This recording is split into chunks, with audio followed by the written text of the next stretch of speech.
और last video में हमने आपको जैसे बताया था कि जर्नल एंट्री बिल्कुल हमारे समापन पे चल रही है, तो आज जर्नल एंट्री को हम खत्म कर देंगे। जर्नल एंट्री को नहीं खत्म कर देंगे, कहने का मतलब है जर्नल एंट्री का चैप्टर जो आपका है वो ऑलमोस्ट क्या फुल्ली आज खत्म हो जाएगा आज की वीडियो में। तो प्लीज हमारे चैनल को सब्सक्राइब कर लिए। आज हम क्लोजिंग एंट्री डालने वाले बेटा। क्लोजिंग एंट्री मतलब जो कुछ क्लोजिंग एंट्री हमने सारी चीजें कर ली। देखो एक्सपेंस को कैसे बुक करते हैं हमने सारा बता दिया, लाइबिलिटी को कैसे बुक करोगे, एसेट्स को कैसे बुक करोगे, सारी चीजें हम ऑलरेडी करा चुके हैं। आज हम आपको कुछ क्लोजिंग एंट्री के बारे में बताते हैं कि क्लोजिंग एंट्रियां जो होती हैं बुक्स के अंदर उसको कैसे डालते हैं। जैसे बच्चों एक पहला आपने टर्म देखा क्लोजिंग स्टॉक। बच्चों स्टॉक और इन्वेंट्री, स्टॉक को ही इन्वेंट्री बोलते हैं, स्टॉक को ही क्या बोलते हैं, इन्वेंट्री। तो क्लोजिंग इन्वेंट्री और क्लोजिंग स्टॉक का मतलब क्या होता है बेटा, ये होता है क्लोजिंग स्टॉक जो है आपका, वो क्लोजिंग स्टॉक क्या होता है, अनसोल्ड स्टॉक।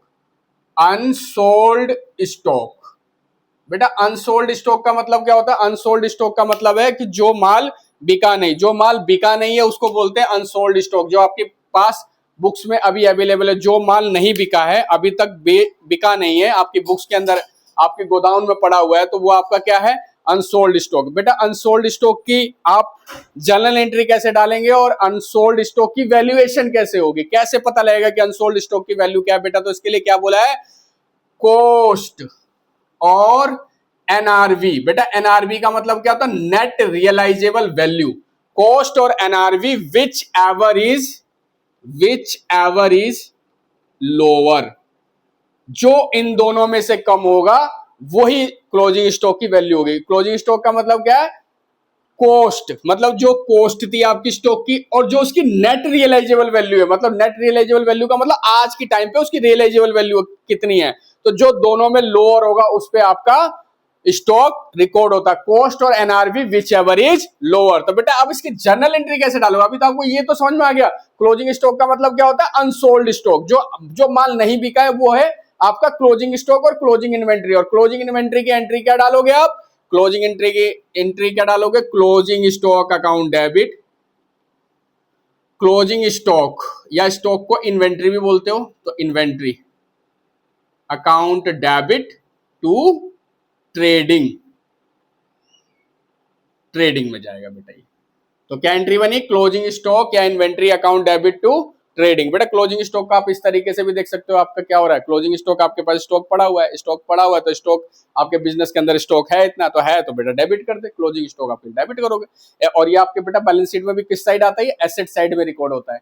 तो closing stock account debit to trading, trading के अंदर जाएगा ये। तो closing stock account debit to trading पहली हमारी क्लोजिंग एंट्री हो गई। तो क्लोजिंग एंट्री कैसे, क्लोजिंग एंट्री क्लोजिंग स्टॉक की क्या करोगे, closing stock account debit to trading. अब बेटा जब ट्रेडिंग अकाउंट बनेगा ना, देखो ट्रेडिंग अकाउंट कैसे बनता है ये भी आपको यहीं पे बताता हूँ। ट्रेडिंग अकाउंट, जब आपका ट्रेडिंग अकाउंट बनेगा बेटा, तो ट्रेडिंग अकाउंट में कहां आएगा क्लोजिंग स्टॉक, यहां आएगा बाय क्लोजिंग स्टॉक, यहां पे दिखा दोगे closing stock account debit to trading, यहाँ पे by closing stock trading account में जाएगा।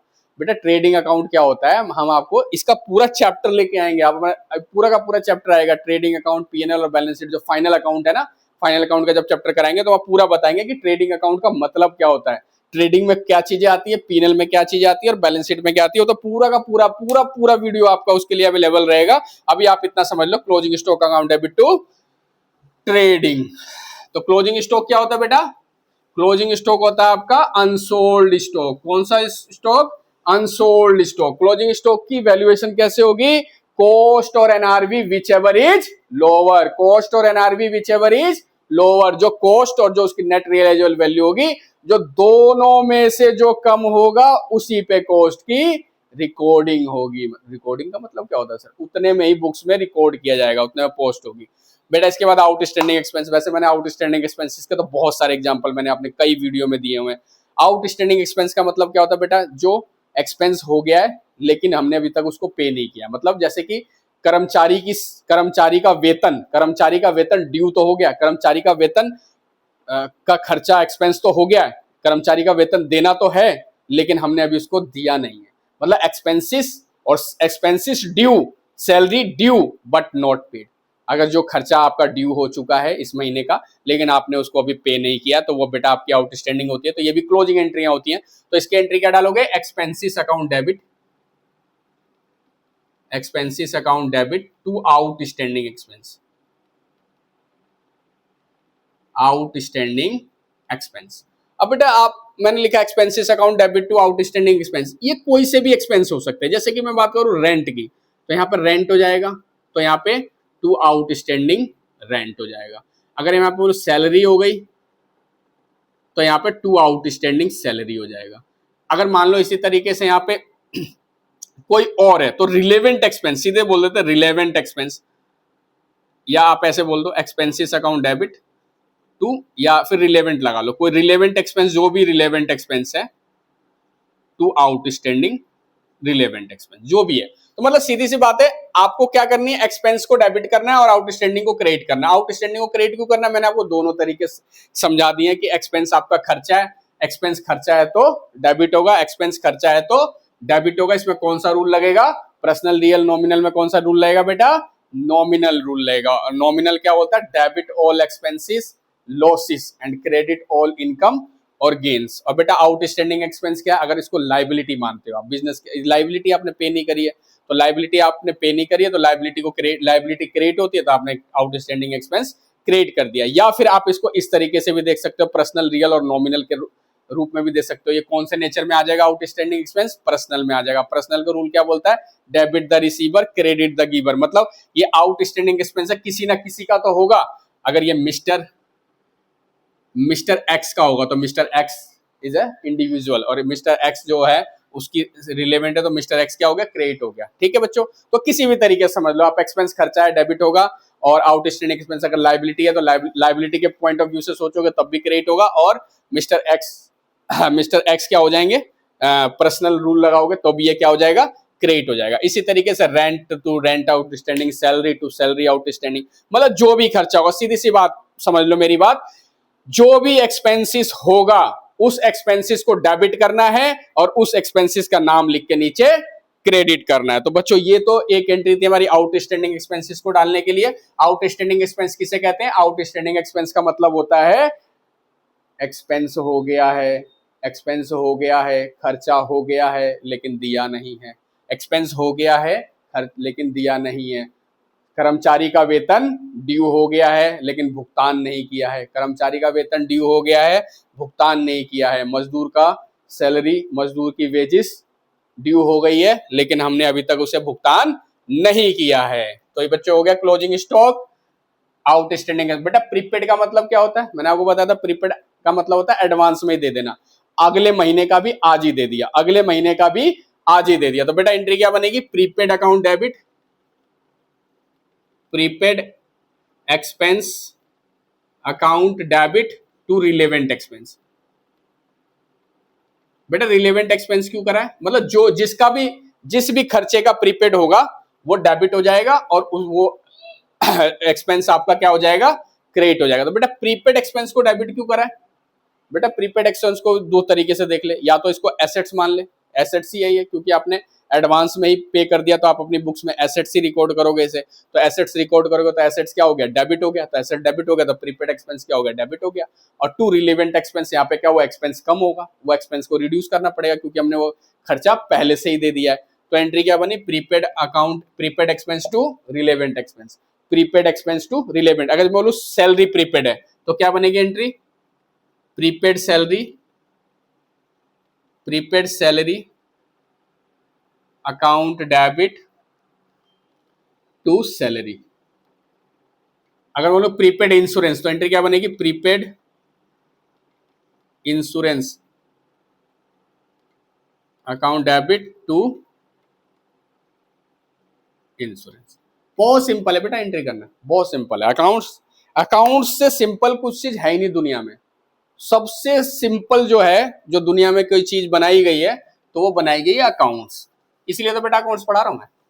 बहुत सिंपल है, चल आगे बढ़ो। आगे देखो और सिंपल बताते हैं, एक्रूड इनकम। बेटा एक्रूड इनकम भी अपनी वीडियो में, कई वीडियो के माध्यम से मैंने आपको अच्छे तरीके से अपने शॉर्ट्स वीडियो में भी एक्रूड इनकम के ऊपर हमने शॉर्ट्स में भी डाला है और वैसे भी डाला है। एक्रूड इनकम का मतलब क्या होता है, income earn but not at receive, लेकिन जो आपने कमा लिया है, जो आपने कमा लिया है लेकिन मिला नहीं है, जो आपने कमा लिया है लेकिन मिला नहीं है। तो क्या डालोगे एंट्री? एक्रूड, जैसे मैं बात करूं इंटरेस्ट की, तो एफडी का इंटरेस्ट है, आपने मार्च में ड्यू हो गया, लेकिन जब उस इंटरेस्ट मैच्योरिटी में मिलेगा तो कमा तो लिया ना बेटा, तो क्या होगी entry? Accrued interest account debit, accrued interest account debit to interest.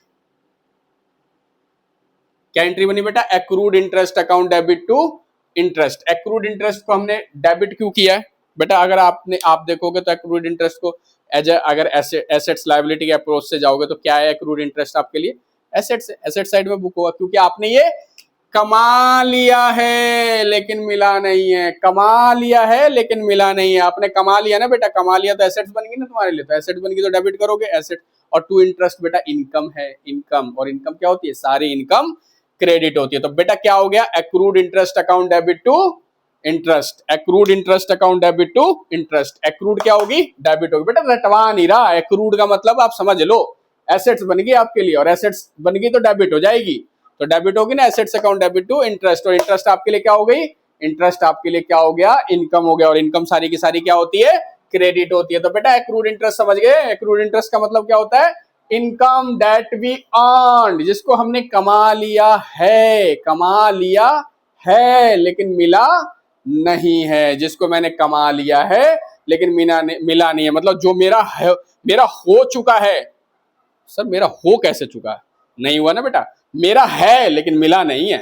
मतलब मेरा इंटरेस्ट ड्यू तो हो गया है, इंटरेस्ट मैंने कमा तो लिया है, मार्च तक का इंटरेस्ट मेरा हो गया, अभी मार्च तक का इंटरेस्ट मिलेगा, लेकिन बेटा मिला इसलिए नहीं क्योंकि एफडी मेरी नेक्स्ट मंथ में, मान लो कि अप्रैल में जाके मैच्योर हो रही है, लेकिन मार्च तक का इंटरेस्ट तो ड्यू हो गया ना, देगा चाहे अप्रैल में हो। ठीक है, तो बेटा इन एक्रूड का मतलब क्या हो गया? Income that we earn, income that we earn but not at receive. ठीक है बच्चों, अब इसी तरीके से आओ इनकम रिसीव इन एडवांस। बेटा इनकम रिसीव इन एडवांस का मतलब क्या हो गया?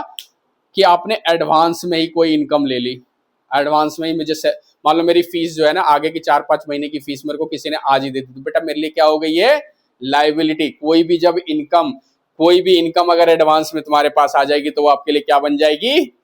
लायबिलिटी। तो बेटा लायबिलिटी क्या होती है? क्रेडिट। तो क्या हो जाएगा? To income receive in advance. बेटा इनकम रिसीव, अब मैंने सर आपने तो क्रेडिट कर दिया, बेटा क्रेडिट करेंगे लायबिलिटी बन गई मेरे लिए। मैंने एडवांस में जो इनकम आपके पास आ गया, जो भी कोई इनकम आपने एडवांस में ले लिया, एडवांस में कमा लिया, तो आपने कमाया थोड़ी है, मिल गया आपको। कमाओगे तो तब ना जब पूरी सर्विसेज आप रेंडर कर दोगे। बेटा अगर मुझे सितंबर, अक्टूबर, नवंबर और दिसंबर की सैलरी कोई बच्चा आके अगस्त में ही दे देगा, तो मेरे लिए वो सितंबर, अक्टूबर, नवंबर और दिसंबर जो 4 महीने की सैलरी हो, मेरे लिए क्या होगा? मैं अपनी बुक्स में कैसे बुक करूंगा उसे? मैं अपनी बुक्स में एज ए लायबिलिटी बुक करूंगा। क्यों एज ए लायबिलिटी बुक करूंगा बेटा? क्योंकि मैंने अभी अपनी सर्विस दी नहीं है। सितंबर, अक्टूबर और नवंबर और दिसंबर की सर्विस बेटा मैंने अभी दी नहीं है, लेकिन किसी बच्चे ने मुझे फीस दे दी है, तो वो मैं अपनी बुक्स में एज ए लायबिलिटी रिकॉर्ड करूंगा कि बेटा मिस्टर एक्स से मेरी ये सैलरी 4 महीने की एडवांस में आ गई, जो कि मैं आज के लिए मेरे लिए वो लायबिलिटी है। तो इनकम डेबिट हो जाएगी बेटा, इनकम को डेबिट करना पड़ेगा मुझे। इनकम को डेबिट क्यों करूंगा? इनकम कम करूंगा ना, क्योंकि मेरी इनकम हुई नहीं है ना बेटा। इनकम हुई कहाँ है? ये इनकम होती तब तो क्रिएट करता, मैं इनकम कहाँ हुई है? तो एडवांस में आ गया, तो income account debit to income receive in advance. तो बेटा इनकम रिसीव इन एडवांस का मतलब आई होप आप समझ गए होगे। इनकम रिसीव इन एडवांस का मतलब क्या होता है? इनकम रिसीव इन एडवांस का मतलब होता है कि आपको आपकी इनकम, आगे की इनकम आज ही मिल गई। तो आप एंट्री क्या डालोगे? सीधी सी बात है, जैसी ऐसी कोई सर सीधा लिख दो ना, to income receive in advance. मैं दोबारा लिख रहा हूं बेटा आपके लिए, income receive in advance. Sir आपने तो क्रेडिट कर दिया, सर समझ में नहीं आ रहा, थोड़ा साफ साफ लिखो। लो जी साफ साफ ले ले बेटा, to income receive in advance. ये क्रेडिट कर दिया बेटा मैंने, क्यों? क्योंकि ये लायबिलिटी है, और एसेट्स इनकम क्या होगी? Income debit.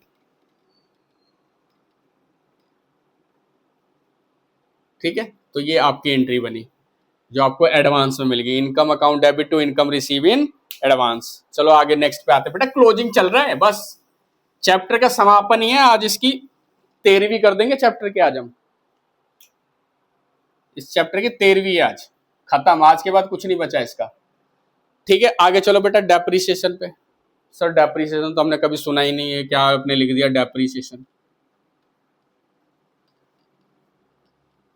पहले बता दो सर, थोड़ा सा डेप्रिसिएशन के बारे में बताओगे तभी तो मैं एंट्री समझ में आएगी। बेटा डेप्रिसिएशन का तो पूरा चैप्टर बताएंगे हम आपको, पूरा चैप्टर कराएंगे डेप्रिसिएशन का, पूरा फुल फ्लेज चैप्टर है आपके पास।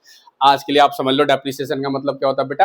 डेप्रिसिएशन का मतलब होता है reduction in the value of assets, है reduction in the value of assets. तो सर एसेट्स की वैल्यू में रिडक्शन क्यों होगा बेटा?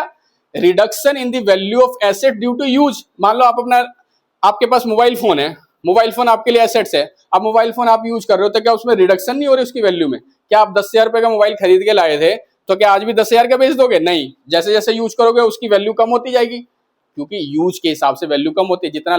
जितना टाइम उसको यूज करोगे उसकी वैल्यू डाउन होगी। Sir reduction in the value, reduction in the assets due to use. मैंने क्या बोला? बेटा डेप्रिसिएशन पढ़ा नहीं रहा मैं, डेप्रिसिएशन बता रहा हूं ताकि जनरल एंट्री में आपको हेल्प करे। Reduction in the value of assets, assets की वैल्यू में रिडक्शन।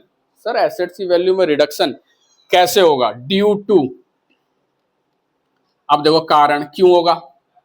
यूज, आपने यूज करा, कोई एसेट्स यूज करोगे तो उसकी वैल्यू में रिडक्शन होगा। Wear and tear, wear and tear. Sir wear and tear क्या होता है? टूट फूट। बेटा टूट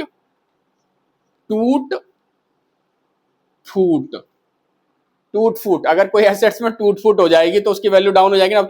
अब बच्चे का मोबाइल फोन है सर, बड़ा मोबाइल फोन गिर गया, गिरने के बाद उसकी डिस्प्ले ऊपर से टूट गई थोड़ी।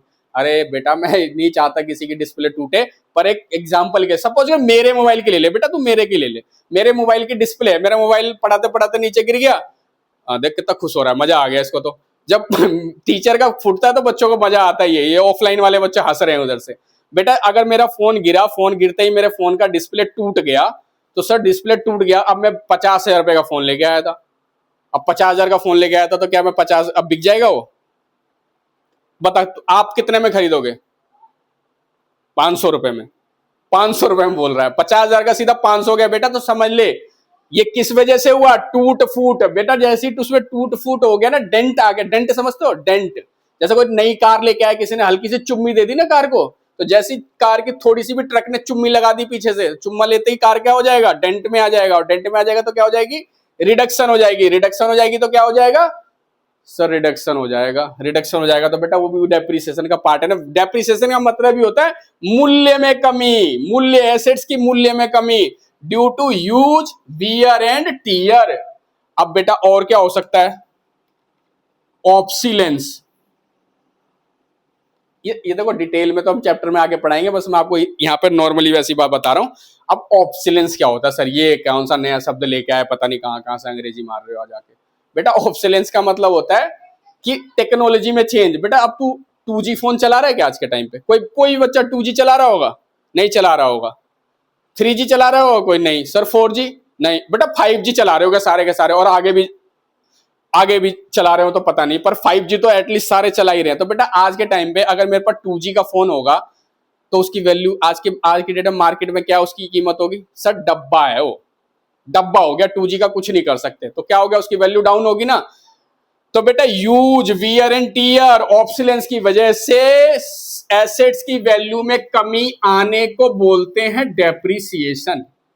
समझ गए? डेप्रिसिएशन का मतलब हो गया reduction in the value of asset due to wear and tear, use, obsolescent. Sir accident, बेटा इंसान का ही एक्सीडेंट नहीं होता, एसेट्स का भी एक्सीडेंट हो जाता। गिर गया तो एक्सीडेंट ही हो गया ना उसका, तो उससे भी क्या होगा? उसकी वैल्यू में कमी हो जाएगी। तो सर कमी हो गई तो ठीक है जी, एंट्री डाल के दिखाओ बेटा, एंट्री डाल के दिखाओ जी कमी हो गई। बेटा कमी किस में हुई है बता? कमी किस में हुई? फिक्स एसेट्स में कमी हुई है।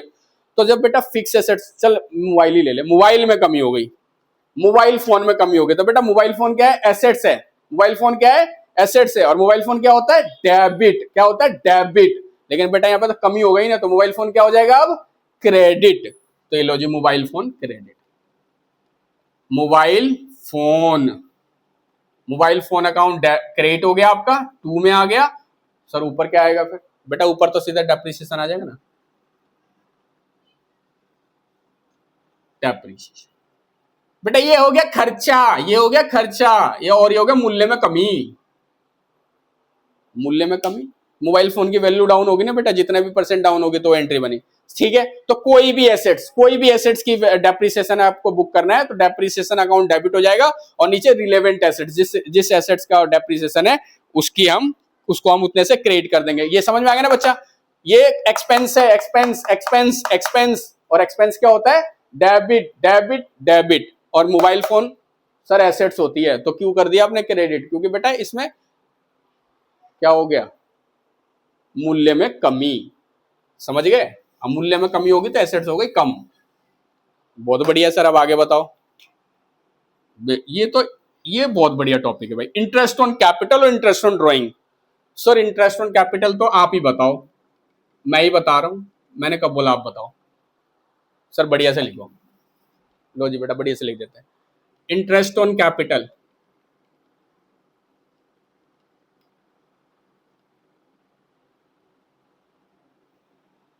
इंटरेस्ट ऑन कैपिटल, कैपिटल पे इंटरेस्ट। अब बेटा कौन से कैपिटल में इंटरेस्ट हो सकता है?